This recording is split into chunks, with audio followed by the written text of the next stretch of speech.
Olá, tudo bem? Estou aqui mais uma vez, para a gente dar continuidade às nossas aulas. E essa é a segunda parte do vídeo, onde nós começamos com o assunto sobre nação, nacionalismo e Estado. Hoje nós iremos falar um pouquinho sobre nação. O que é uma nação?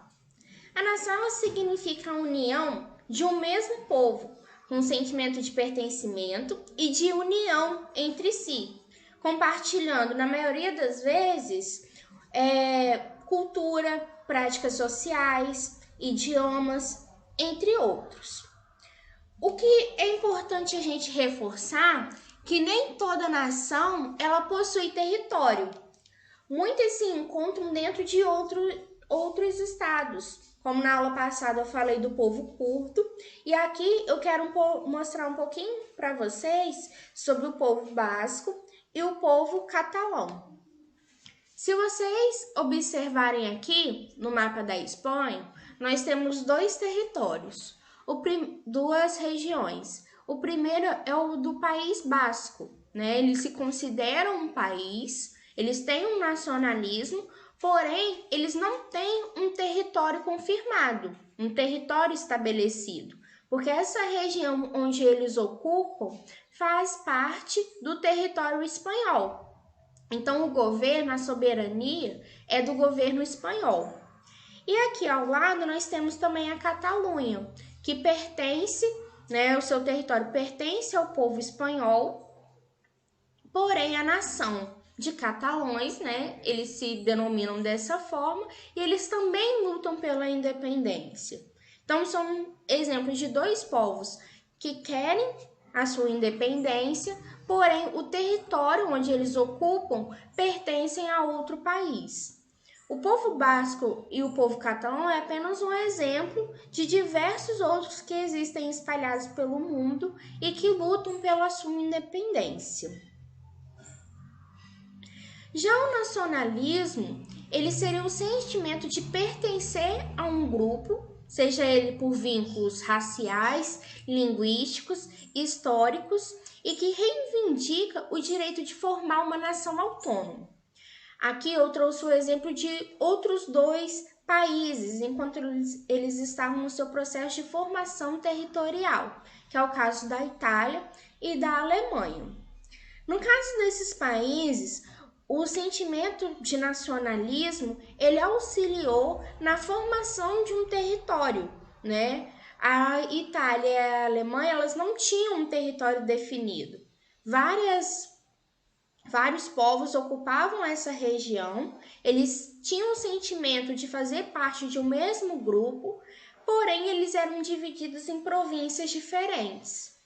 O desejo de formar apenas uma nação fez com que eles lutassem pela formação territorial do que nós conhecemos hoje como Itália e Alemanha.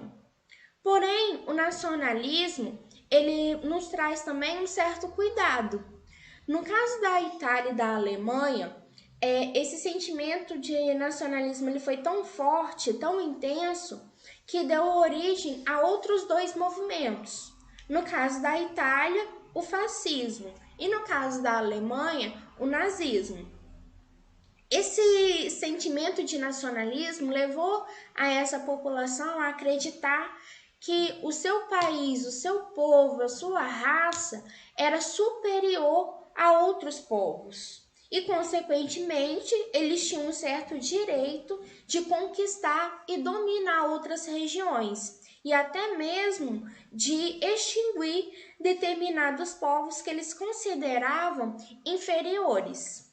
Então, por conta disso, o nacionalismo ele deve ser muito discutido para evitar que vire um extremismo, como aconteceu no caso da Itália e da Alemanha. Outro termo que a gente costuma muito escutar nas nossas aulas, e às vezes a gente fica um pouco confuso sobre o que eles significam, é o termo de polis ou cidade-estado. Esse termo ele tem uma origem mais antiga, ele teve origem na formação da Grécia. Lá, existia a Grécia, né? Existia também as cidades, porém cada cidade ela era independente, né? Ela tinha sua própria estrutura política, econômica e cultural. Lembra que eu falei lá na outra aula sobre o Estado? Que o Estado, para ser considerado um Estado, ele precisa ter povo, território e governo? No caso dessas cidades-estados, elas eram pequenas, né? Porém, elas possuíam independência política, jurídica, legal, religiosa, e as práticas sociais também eram diferentes. Tanto que vocês conhecem as duas principais cidades gregas, que eram Atenas e Esparta. E todas as duas eram completamente diferentes uma das outras, desde a sua forma política, quanto também a questão de como eles praticavam a guerra. Atenas sempre foi mais focada no estudo, na organização política, em discutir as relações de poder. Enquanto Esparta, ela esteve mais focada em como deveria acontecer a guerra, em valorizar a guerra, em conquistar regiões para que o domínio espartano pudesse crescer e, consequentemente, eles tivessem mais poder nessa região.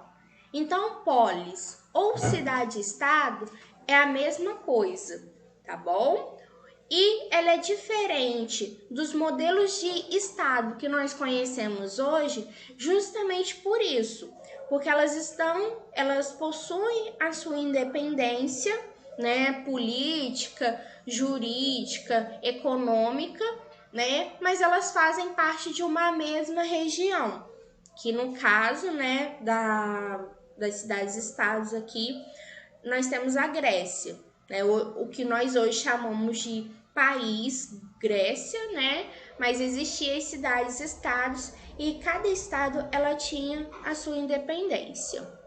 E aqui eu trouxe um exemplo para vocês de como era uma estrutura da cidade grega, né? Se vocês observarem, a cidade ela ficava mais ao alto, né? Um pouco mais afastada. Por quê? Essa posição dava certo privilégio na hora de ver se algum povo inimigo estava tentando invadir a sua cidade, né? Era uma forma de conseguir controlar o que acontecia à sua volta. Então, por isso, esse ponto mais elevado. Embaixo aqui nós temos aonde a população vive, né? São as casas. Mas no meio nós temos a parte do governo da cidade-estado e mais no topo aqui em cima nós temos o espaço religioso, que era o espaço onde as pessoas poderiam ir e adorar aos deuses gregos. Espero que vocês tenham aprendido mais um pouquinho da nossa aula de hoje e que esses conhecimentos sirvam para vocês conseguirem diferenciar cada termo que a gente utiliza dentro de sala de aula, tá bom? Até a nossa próxima aula e fiquem com Deus!